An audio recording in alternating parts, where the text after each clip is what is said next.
Hola, bienvenidos todos al módulo 2 de Fisiología Cardiovascular del ramo integrado al ciclo básico. Este módulo va a constar de dos versiones, versión A y B, donde en esta primera vamos a hablar de la variabilidad del gasto cardíaco.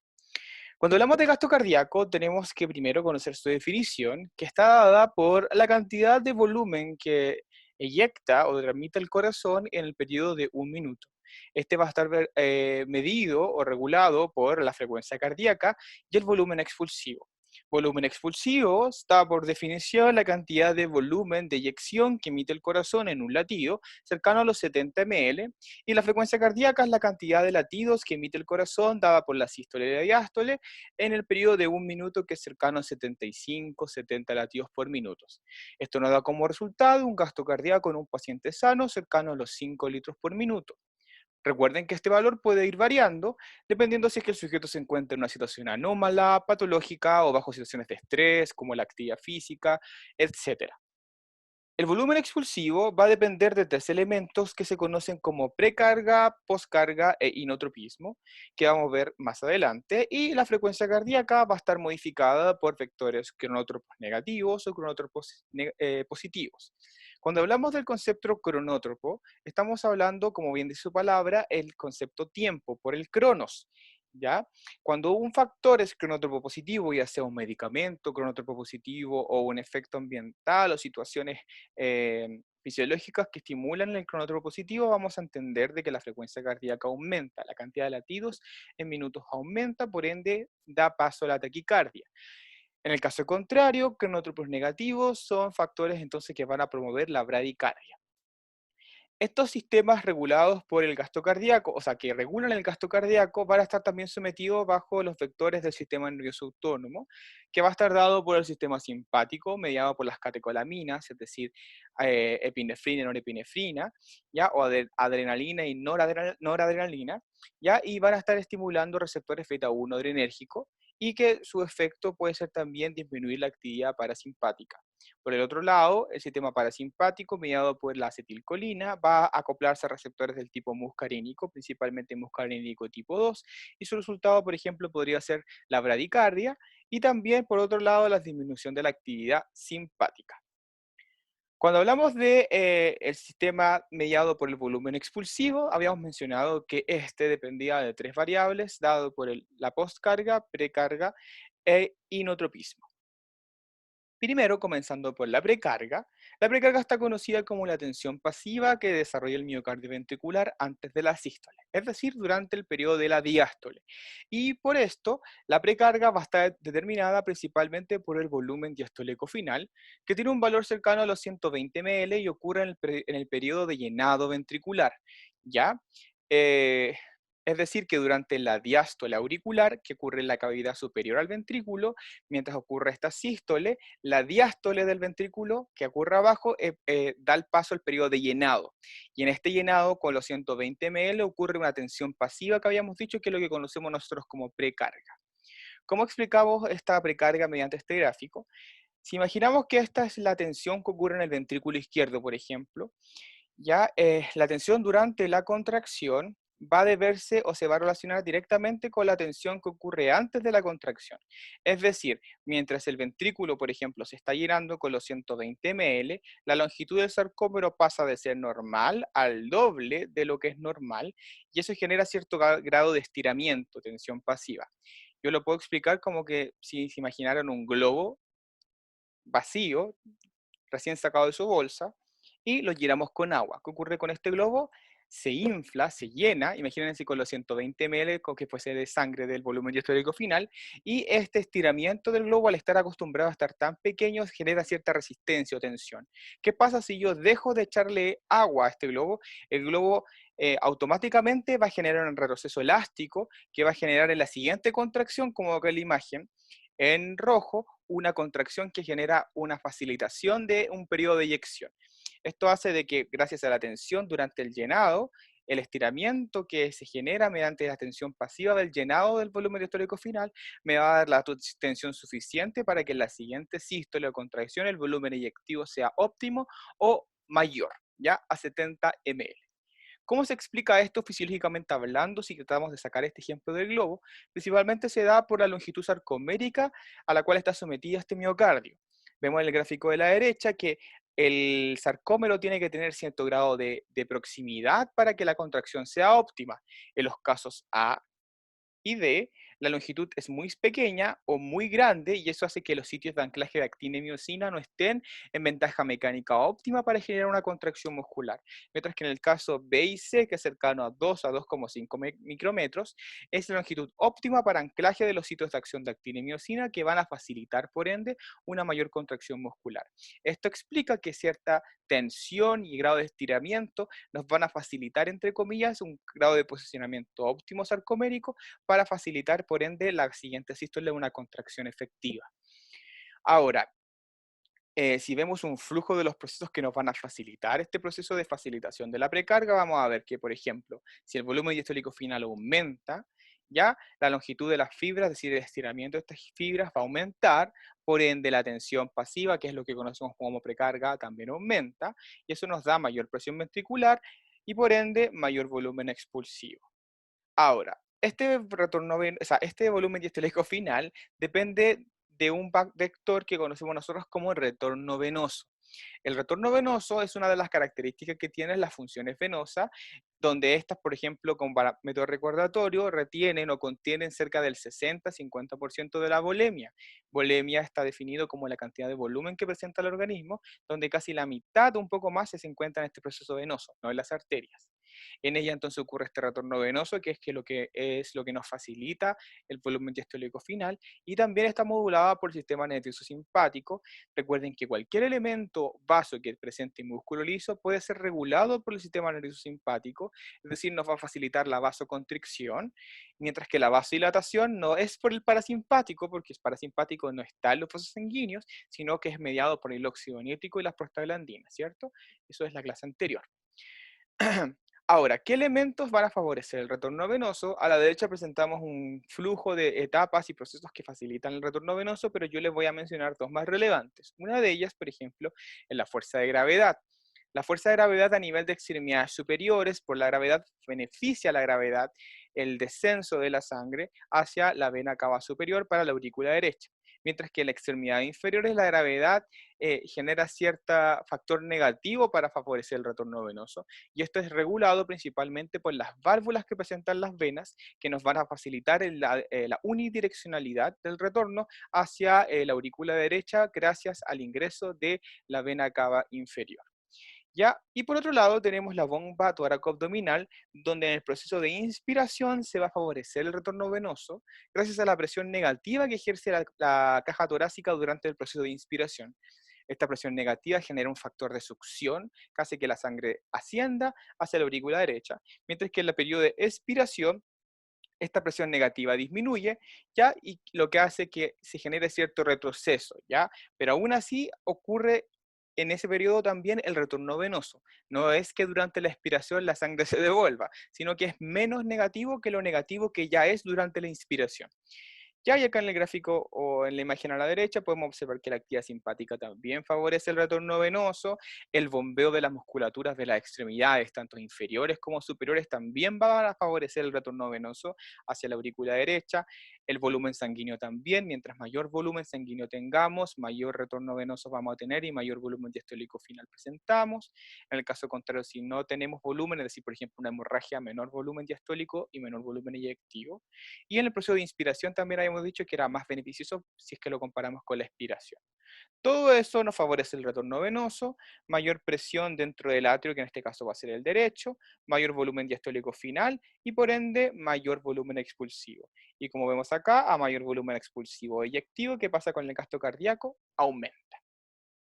Bien, ahora pasando a otro elemento que modula el volumen expulsivo, vamos a encontrar la poscarga. La poscarga está definida como la presión con la que debe expulsar la sangre el ventrículo o con la cual debe luchar el ventrículo, si lo decimos de forma más informal, para que el corazón pueda expulsar esta sangre, ¿ya? Y corresponde principalmente a la presión diastólica aórtica. Si recordamos bien, esta presión diastólica aórtica ya la habíamos mencionado en la clase anterior cuando hablamos de ciclo cardíaco. Para que el corazón en la fase de contracción isovolumétrica facilitara la apertura de la válvula aórtica, la presión en la contracción isovolumétrica debía ser superior a los 80 milímetros de mercurio. Estos 80 milímetros de mercurio es lo que vamos a conocer nosotros como presión diastólica aórtica. Significa que el corazón tiene que superar una poscarga de 80 milímetros de mercurio para que pueda expulsar la sangre del ventrículo y entregarla mediante la aorta a los órganos adyacentes. ¿Ya?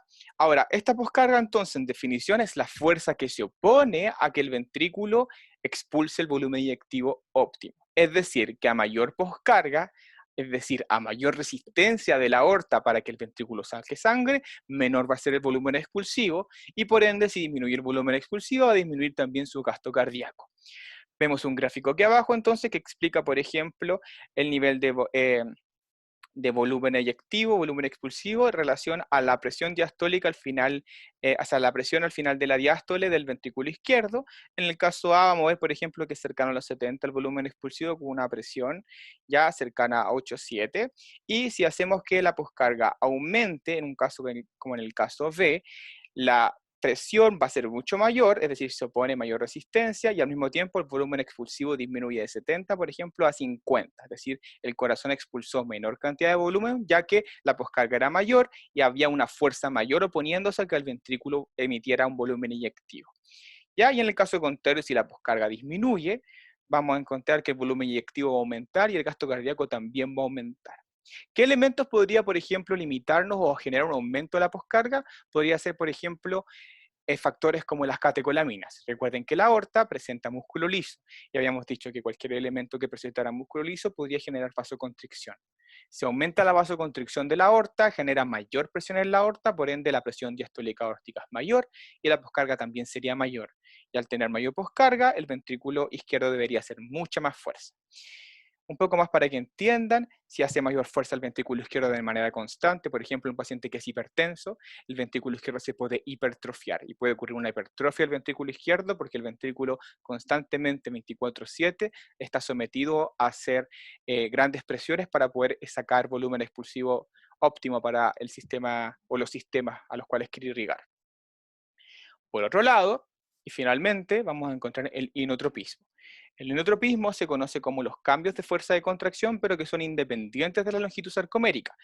El primer caso, que era la precarga, depende en cierto grado de la longitud sarcomérica, dependiendo de la tensión pasiva que ejerce. En este caso, el inotropismo no depende de eso, sino que depende netamente del calcio iónico citosólico.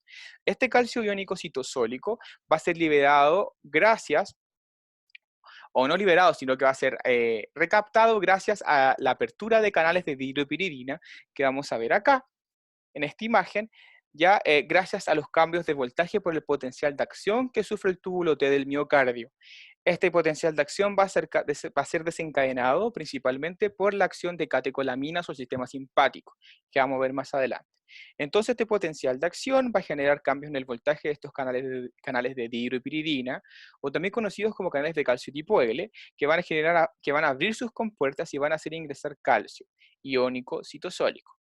Este calcio iónico citosólico se va a acoplar a receptores de reiodina 2 que se encuentran en el sarcolema del miocardio y estos mismos se van a activar y van a hacer salir calcio del retículo, ¿ya?